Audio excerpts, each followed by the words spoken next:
Everyone wants a co-packer until they realize they're not ready for one. If you walk into that first call without knowing the right information or what to say, you'll waste time, money, and possibly your best manufacturing partner because you'll just be lost in the sauce. So today, I'm going to break down exactly what you need before you ever talk to a co-packer so that you're prepared, you're ready, and you're sure this is what you want to do so that you don't sound like a founder who doesn't know their stuff. You want to make sure you're prepared, ready to go, and you know exactly what you want from this co-packer from the jump. There's no confusion and there's no issues or problems. Welcome back to another CPG one-on-one. Of course, I'm your boy Eric, and I'm here to give you all the tips, answer questions, and to help every CPG founder take their product to the next level. If you're building a beverage, snack, or sauce brand, and you're getting ready to scale production so that you can go bigger and better, well, this is the episode for you. It will save you from all the rookie mistakes that will cost you thousands on thousands of dollars. Make sure you save, make sure you like, and make sure you tune in because I'm about to give you the co-packer prep checklist. Why co-packers matter? Because they really do matter. I hope everybody knows that. Co-packers or contract manufacturers, whatever name you prefer to use, let you scale fast without you having to buy your own facility.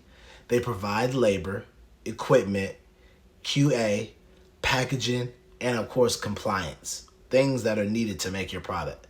But here's the catch. When you go see them, they expect you to come prepared. They expect you to have your formula, your specs, your packaging, and also all your numbers. Because if you can't answer their questions right away, then depending on who you deal with, they might move on. Then some co-packers, they will work with you so that they can help you. You want to make sure that you're prepared and you're ready to go to that next level when you start dealing with a co-packer. Step 1, lock your formula and process. And what I mean, lock your formula and process, before you contact anyone, finalize your formula and process. Make sure you got it down to the T and it's exactly right. You know, when it comes to exact ingredients, list by weight or percentage, batch size. Example, 100 gallons or 300 units per run. Make sure you know it to the T. Know your required temps, your pH or field temps, or whether it's hot filled or cold filled or refrigerated. Know all that type of information. If your recipe still changes every week, it's too early for a co-packer because they run production lines, not test kitchens. So you have to make sure you're tight on what you're doing. When you go see that co-packer, you got to have your formula down to a T. Not guessing, not wondering. It needs to be da-da-da-da-da. These are the numbers. This is what it needs to be. This is what it's going to run. This is how you're going to keep it cool. This is how you're going to warm it. Everything needs to be done. Not, well, I guess with this, and no, the guessing is out. You have to be for sure when you go see that co-packer. Step 2, you got to confirm your shelf life and lab testing. This is very much needed, especially when dealing with your products. You need a verified shelf life test or stability study because buyers, distributors, and co-packers all require this type of information. You need to get a micro test and a pH test if you're able to do this.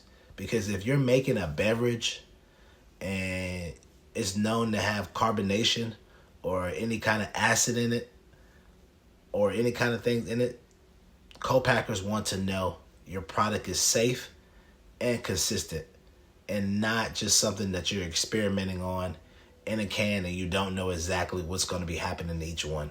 When you start dealing with carbonation, acid, all these other ingredients, you really got to know the specifics of what you're dealing with, and you got to make sure that you have that information when you go talk to a buyer, a retailer, or anybody, you have this information to prove that this can won't just blow up on the shelf. Then on top of that, you know how long this can be on the shelf before it goes bad, since you have all these extra ingredients in it as well.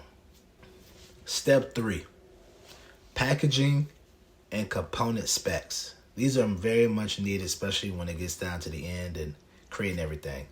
Please make sure you decide every component in advance when it comes to your bottle or can type, cap size, label dimensions, case pack count, pallet configuration. All these things make a difference when it comes to creating your co-packer product. Please bring your spec sheets or your samples to your first meeting, because if you tell a co-packer, hey, we're still deciding, we don't really know, then a co-packer really can't quote you on a price. Or worse, the co-packer might assume you're just not ready and you're procrastinating and wasting time. Make sure you always keep that in your head, like, hey, I gotta think. If they ask me this, I have this prepared. If they ask me this, I have this prepared. It's always good to do practice runs before you go talk to a co-packer. It's always good to make sure you go through your own checklist to make sure that you have all your information and your data together before you go talk to a co-packer or before you give it to them and you start getting ready to rock and roll and creating products that you can start sending them out. Step 4, understand your minimum order quantities, or MOQs, we like to say. Every co-packer has minimum order quantities. When it comes to your MOQs, based on their line setup and based on your product and based on what they're making, that could be 3,000 units for a startup facility or 50,000 units for a nationwide plant. You got to make sure you know who you're dealing with. You need to know how much capital you can afford per run in the beginning. Then on top of that, you need to know your storage plan for all your finished goods. Last but not least, your cash flow timing, because many require 50% deposit up front before they start running and making your product. If you can't afford their MOQs, ask about pilot runs or shared line days, in the sense where someone else is making something, then they go to you. Because you don't want to waste your time pretending you can start working when you really need more time or you need to get your money up. If you can ask about shared line days, that can help lower the cost, in the sense where they create another product, then they stop the line, and then they make your product. Always think about different ways on how you can get around the MOQs or get the price down. Don't just give up. You got to ask questions. I always say, if there's a will, there's a way. Step 5, have your legal and compliance documents already together. Please just have them together. Don't go looking for them. Just have them. When co-packers ask for a business license or LLC information, you got it. When they ask for product liability insurance, that's $1 to $2 million, you got it. When they ask for a trademark or proof of brand name, you got it. When they ask for UPC codes for each SKU, you got it. When they ask for FDA state registration, if you need it for your product, you got it. Because having these ready screams, I'm a professional and I operate with good business. But if you don't have them, it kind of screams that you might be a flight risk and you're doing whatever you want to do. You want to make sure that you're doing good business and you show your co-packer that you're doing good business. Because some of these co-packers deal with so many businesses that they have the option and the ability to be like, you know something, I don't really trust them, so we're not going to do business with them. Or they could be like, hey, we see them trying, so we're going to work with them. You want to make sure you always put a good taste in your co-packer's mouth about who you are and what your business is, that they'll want to continue to work with you no matter what, as you continue to grow your brand. Step 6, know your numbers. It's always important that you know your numbers. Be ready to discuss cost per unit goal, your target retail price and wholesale margin, so they can understand what they need to be under. And also be prepared to forecast volume per month. They'll know what you're going to be looking to make. Plus, when it comes to ingredient lead times, what you're going to be sending in, what they need. And all these things help give your co-packer clarity.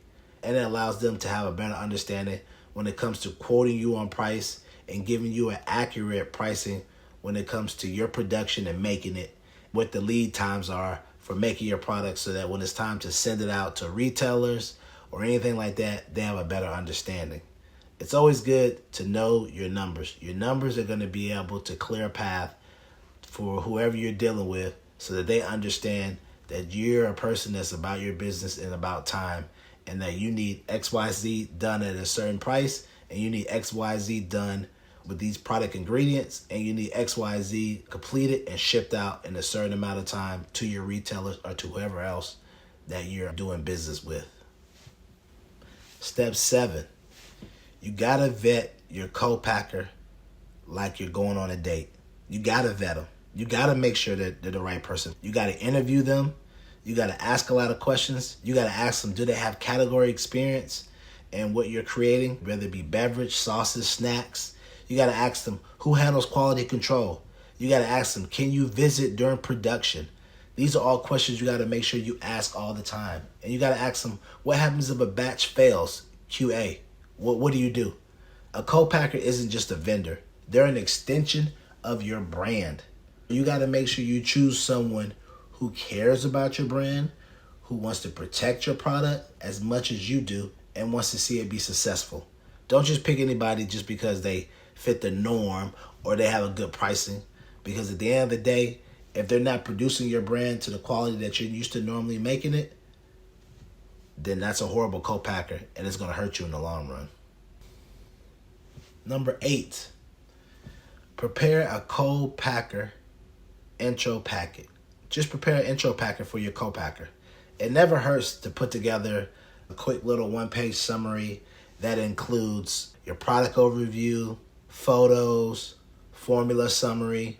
Of course, don't put no trade secrets in there yet because you haven't got them to sign no NDAs. And just have stuff like packaging specs, UPC codes, target MOQ runs, and your frequency about how many times you plan to get stuff created, and also your contact information. It's almost pretty much like your sales sheet for production because it shows you respect their time and it allows them to know, hey, I'm about business. I'm sending it to you and I'm bringing this early so that you can see if you can make my product and if you can do it in a timely fashion that I'm expecting you to do it. Because if you can't, you should see this sheet and know, all right, we can do that or we can't do that. Also, here's a little bonus tip. Ask your packaging supplier or your co-packer for die lines and CAD files because co-packers always love it when founders show up with data and prepared to get into the weeds and ask other questions when it comes to the packaging and anything else, because that's all die lines is. It deals with editing your packaging, dealing with the vector files, and all that other good stuff. If you know a little bit about that, it shows them that you care about your packaging, and if there's any problems with that or CAD, you're willing to fix it and get things right. To recap everything, before you get excited and start emailing all these co-packers, make sure you run through this checklist first. You got to make sure you show up organized. You got to make sure you show up prepared and professional. And you got to make sure you have all your documents and information together so that you can get your quotes with a quicker turnaround. Because when you have all the information that they're going to ask you about your product together and ready, you can easily get quotes from co-packers like that instead of taking days or weeks because you're trying to figure out this answer, trying to figure out that answer. If you have everything together, you can easily email them and be like, hey, what's your MOQs? Boom. This is what I'm looking to make it. Boom. How long is your lead time? Boom. This is my frequency I'm looking to make. Boom. Are you willing to let me share a product line with somebody else to help lower the price? Boom. You got all your questions together. You got all your information together. And you're not wondering, what is this? What is that? You're essentially hitting them with questions and you're having an answer so that you can help speed up the process. This has been another CPG 101 with your boy Eric. And if this video helped you out in any way, shape, or form, please make sure you like and subscribe below. And please drop a comment in the section and let us know what category you're building your CPG brand in. And I also want to say thanks for tuning in to CPG 101 with Eric, where I help give you CPG tips, strategies, and any type of advice that can help take your CPG brand to the next level. Please share this video with a friend of a friend and all your up-and-coming CPG founders. And once again, this is CPG 101 with me, Eric.